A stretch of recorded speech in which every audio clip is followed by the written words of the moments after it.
Bismillahirrahmanirrahim. Assalamualaikum warahmatullahi wabarakatuh. Puji syukur alhamdulillah kita ketemu lagi di bagian kedua terkait dengan pemeriksaan penunjang, persiapan gitu ya selama pemeriksaan penunjang, terus kemudian sampai selesai apa yang harus dilakukan gitu ya sesuai dengan mata kuliah KMB ya. Saat ini adalah untuk melihat salah satunya dari darah sih, pemeriksaan darah yang digunakan untuk menilai fungsi dari organ ya, seperti yang saya sebutkan di part sebelumnya bahwa salah satu untuk pemeriksaan penunjang adalah untuk darah itu digunakan untuk melihat atau menilai dari fungsi sebuah organ gitu ya. Oke, sebelum lebih jauh lagi maka jangan lupa saya ingatkan kembali untuk like and subscribe video ini agar kita tetap bisa ketemu lagi dan saya semangat untuk membuat sebuah konten-konten edukasi terkait dengan keperawatan ya, terutama di keperawatan. Untuk senior saya yang melihat video ini boleh memberikan masukan jika ada salah kata dalam saya menyampaikannya. Baik, tidak usah panjang lebar biar videonya juga durasinya tidak panjang gitu ya, karena kalau hasil riset itu video singkat itu lebih diminati ya. 7-9 detik pertama itu lebih diminati daripada durasi yang panjang, sehingga kalau melihat ya seperti itu gitu ya. Baik, lanjut. Nah, kreatinin dalam darah dites itu buat apa gitu. Kreatinin itu apa sih ya? Nah, kreatinin itu adalah produk sampah yang diproduksi oleh tubuh ya, terutama di otot gitu ya. Nah, kreatinin ini berfungsi adalah untuk memberikan, salah satunya adalah untuk memberikan energi pada otot ya, bukan yang gendut tapi otot, massa otot, bukan lemaknya, ototnya gitu ya. Nah, kalau teman-teman perhatikan itu yang suka nge-gym biasanya itu kadang-kadang konsumsi kreatinin ya. Kreatinin salah satunya adalah untuk meningkatkan energi. Tetapi kalau dalam batas tertentu yang melebihi dari kapasitas tubuh kita akan juga mengganggu gitu ya di dalam fungsi terutama ginjal. Nah, sehingga kreatinin tadi ya harus dalam batas normal gitu ya. Oke. Nah, yang berfungsi untuk membuang kreatinin di dalam tubuh kita, yaitu organnya adalah ginjal ya, di glomerulus. Glomerulus itu adalah memfiltrasi ya, akan memfiltrasi kreatinin, harapannya bisa terbuang gitu ya. Nah, kalau menumpuk di dalam tubuh, dalam darah gitu ya, dalam aliran darah, itu adalah mengindikasikan adanya gangguan pada fungsi ginjal, terutama glomerulusnya sudah tidak mampu untuk melakukan filtrasi gitu ya. Nah, hati-hati kalau sudah tidak mampu untuk difiltrasi, mengindikasikan kerusakan pada ginjal, kidney injury atau chronic kidney injury, chronic kidney disease ya. Berarti ada injury, ada chronic gitu ya. Akut kidney injury, chronic kidney disease. Nah, itu berbeda gitu ya. Nah, ini hati-hati gitu. Oke ya. Lanjut. Nah, pentingnya kita memahami level kreatinin ya. Indikator dari fungsi ginjal seperti yang saya sebutkan ya. Nah, kalau semakin tinggi kreatinin itu akan dibuang di dalam darah dan melalui urin ya. Nah, jadi bisa dinilai urinnya, melihat kreatinin dalam urin ya. Itu ditampung selama 24 jam gitu ya. Urinnya ditampung keseluruhan, dan atau kalau lebih cepatnya ya kita menggunakan sampel darah, mengambil sampel darah ya. Oke.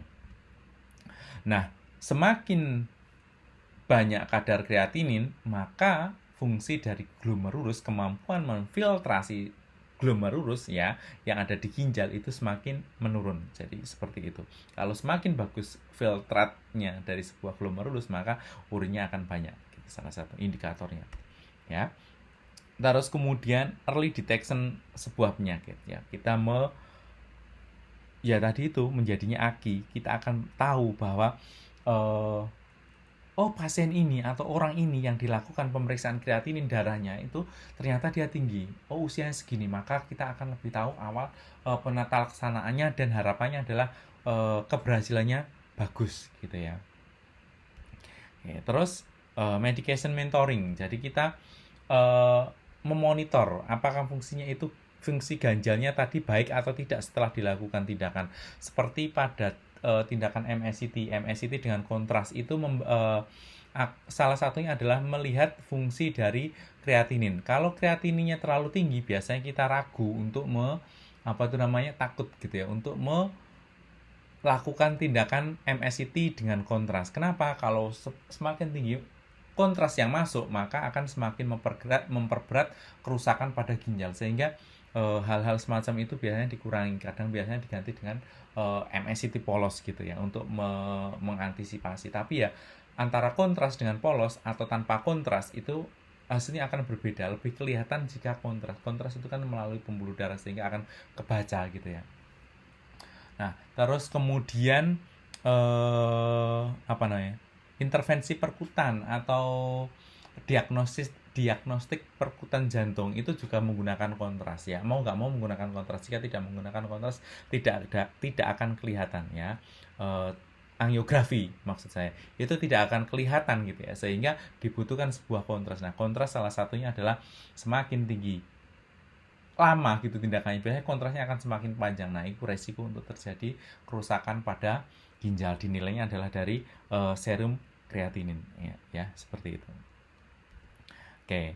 Nah, apa saja yang memberikan pengaruh kepada perubahan dari kadar kreatinin? Salah satunya adalah ini ya, massa otot. Ternyata sudah jalan duluan. Massa otot ya, otot yang besar itu membutuhkan atau meningkatkan produksi kreatinin gitu ya di dalam darah. Jadi kreatinin itu dibuangnya ke darah, terus kemudian difiltrasi di ginjal, dibuang lewat glomerulus, difiltrasi, terus kemudian disekresikan oleh tubuler ke dalam urin. Nah, itu untuk melihat level kreatinin di dalam urin, maka urin pasien tersebut harus ditampung selama 24 jam untuk menilai total kreatinin serumnya gitu ya. Tapi kalau dalam darah gitu ya, tinggal kita ambil melalui vena.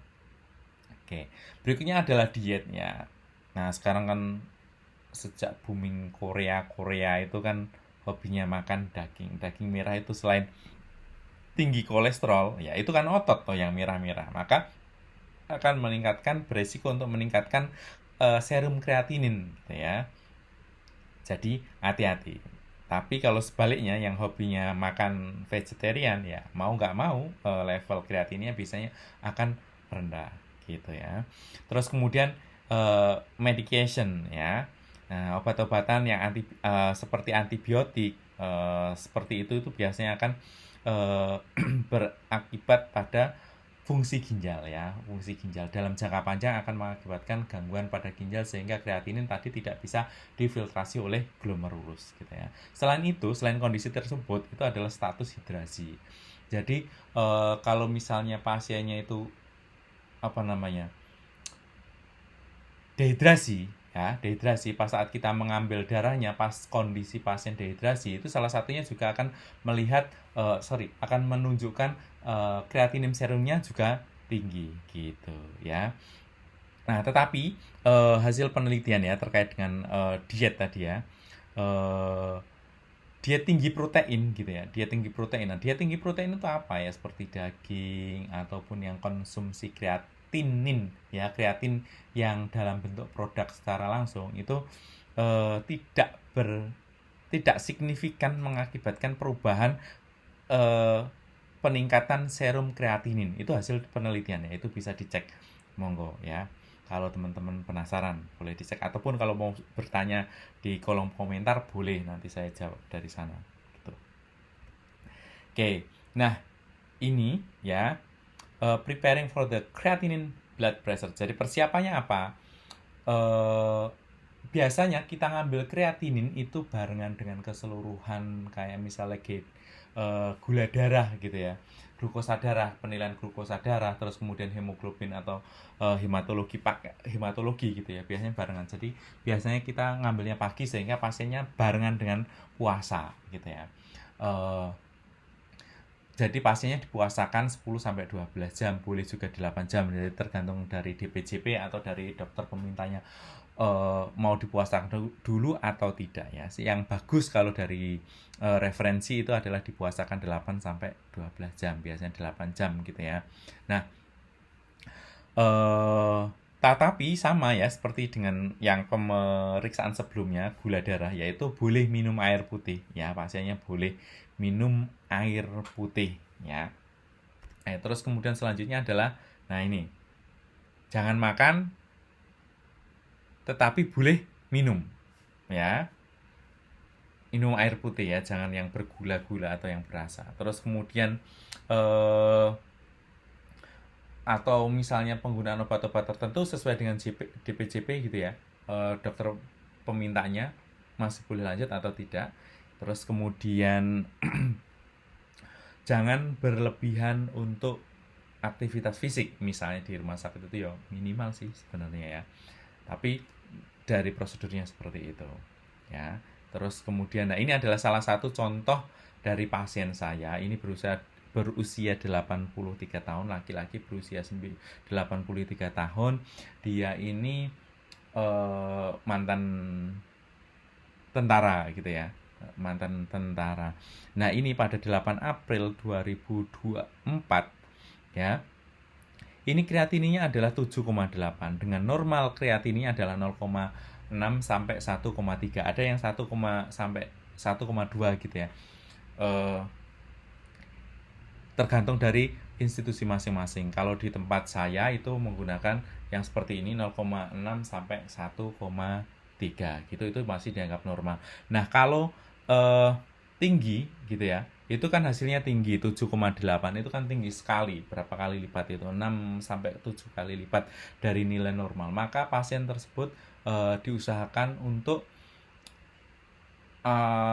cuci darah ya, HD ya, dilakukan hemodialisis ya. Terus kemudian biasanya peningkatan kreatinin itu juga biasanya ya, serum ureumnya itu juga meningkat. Nah, ini pasien ini saat dibawa ke tempat kami bukan penurun ya, hampir kayak lebih cenderung apatis ya. Jadi kalau diajak ngomong dia sebenarnya nyambung, tapi lebih cenderung pilih turu. Kalau nggak gitu, kalau pasien-pasien yang lain itu yang agak masih muda itu biasanya merancau kalau diajak ngobrol, suka-suka seenaknya sendiri gitu ya. Jadi nggak nyambung dengan kita ya. Terus kemudian aktivitasnya juga tidak nyambung dengan tidak seperti orang normal kebanyakan. Nah, itu yang perlu kita perhatikan gitu ya. Jadi kalau lihat kreatinin serum ya, lanjut dengan ureumnya ya, ureumnya ada perubahan atau tidak. Nah, ini setelah dilakukan hemodialisis ya, cuci darah beberapa kali, serum kreatininnya menjadi menurun ya. Kalau teman-teman perhatikan di sini itu ada serum kreatininya menjadi 4,9. Pasien ini apakah bengkak banget? Tidak ya, ternyata pasien ini tidak bengkak banget. Padahal biasanya kalau pasien-pasien yang mengalami gagal ginjal itu biasanya adalah pasiennya bengkak ya. Nah, pipisnya pasien ini ya karena mungkin kita ngontrolnya bagus sehingga pasiennya tidak berlebihan volumenya ya. Jadi rata-rata pipisnya itu 400-an sampai 800-an saja per 24 jam. Padahal pasien itu kan mendapatkan berapa, 192 ya, atau 8 TPM gitu misalnya cairan yang masuk. Nah, tapi dia tidak terlalu bengkak. Neng kreatininya masih tinggi. Nah, setelah dilakukan cuci darah ternyata ureumnya juga ikut turun gitu ya. Nah, itu yang perlu kita perhatikan gitu ya. Nah, penurunan kreatinin ya, kadar kreatinin yang rendah itu biasanya mengindikasikan adalah penurunan massa otot ya, penurunan massa otot atau malnutrisi gitu, yang kurus gitu, yang seperti busung lapar biasanya kan ada seperti itu. Terus kemudian yang tidak suka makan apa-apa, kekeksia itu ya, nggak suka makan gitu orangnya. Terus kalau peningkatan kreatinin itu biasanya adalah penurunan fungsi filtrasi dari ginjal ya. Tetapi tidak hanya itu, perlu dari evaluasi dari klinis pasien seperti misalnya kondisi kaki bengkak, terus kemudian apa namanya, jumlah pipis urinnya atau balance cairannya tidak balance. Nah, itu salah satu mengindikasikan dari kerusakan atau gangguan pada ginjal. Itu mungkin yang bisa saya sampaikan. Jangan lupa like dan subscribe. Mohon maaf jika ada salah kata atau kekurangan. Boleh teman-teman menambahi, bertanya di dalam komentar, sangat diizinkan. Terima kasih. Assalamualaikum warahmatullahi wabarakatuh.